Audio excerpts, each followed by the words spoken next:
নমস্কাৰ বন্ধু-বান্ধৱীসকল, মোৰ এটা নতুন ভিডিঅ'লৈ আপোনালোকক পুনৰবাৰ স্বাগতম জনাইছোঁ।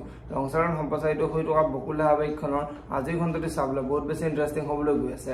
যদিহে আপোনালোকে বকুলা আৱেগখন চাই ভাল পায় তেনেহ'লে ভিডিঅ'টোলৈ এটা লাইক কৰি আমাৰ চেনেলটো ছাবস্ক্ৰাইব কৰি ল'ব, এনেকুৱা ধৰণৰ আপডেট মোক পাই থাকিবলৈ। বকুলা আৱেগখনৰ যোৱাটিখনত দেখিবলৈ পাইছিলে আদিয়ে বিকিক লগ ধৰিছিলে আৰু বিকিক লগ ধৰি তইতো মোৰ ভাল বন্ধু, তই মোক সঁচা কথা এটা ক, তই বাৰু মোৰ লগত বিশ্বাসঘাতকতা কৰিছ নেকি বুলি বিকি সুধিছিলে।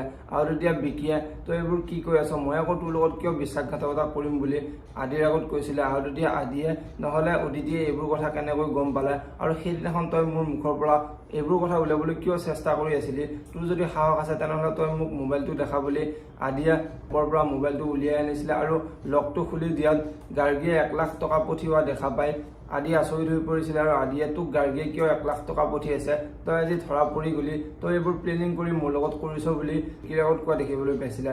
আৰু আজিৰ খণ্ডতে দেখিবলৈ পাব আদিক অদিতি আৰু তোৰ সম্পৰ্কটো ভাঙিবৰ বাবে গাৰ্গীয়ে মোক পইচাৰ লোভ দেখুৱাইছিল, তাৰ বাবেহে মই তোৰ লগত এইবোৰ কাম কৰিলো বুলি আদিৰ আগত ক'ব। আৰু তেতিয়া আদি আচৰিত হৈ পৰিব আৰু আদিয়ে তোৰ মোৰ ভাল বন্ধু হয়, মোৰ লগত এনেকুৱা কাম কৰিলি, তোৰ আৰু মোৰ মাজত কোনো সম্পৰ্ক নাই, তই আজিৰ পৰা মোক লগ নধৰিবি বুলি বিকিৰ আগত ক'ব।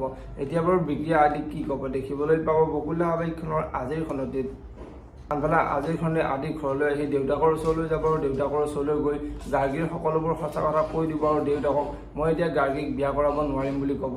এতিয়া বাৰু আদিৰ দেউতাকে আদিক কি ক'ব দেখিবলৈ পাব বকুলা আৱেগখনৰ আজিৰ খণ্ডটিত। যদিহে আপোনালোকে বকুলা আৱেগখন চাই ভাল পায় তেনেহ'লে ভিডিঅ'টোত এটা লাইক কৰি আমাৰ চেনেলটো ছাবস্ক্ৰাইব কৰি ল'ব, এনেকুৱা ধৰণৰ আপডেট মোক পাই থাকিবলৈ। ধন্যবাদ।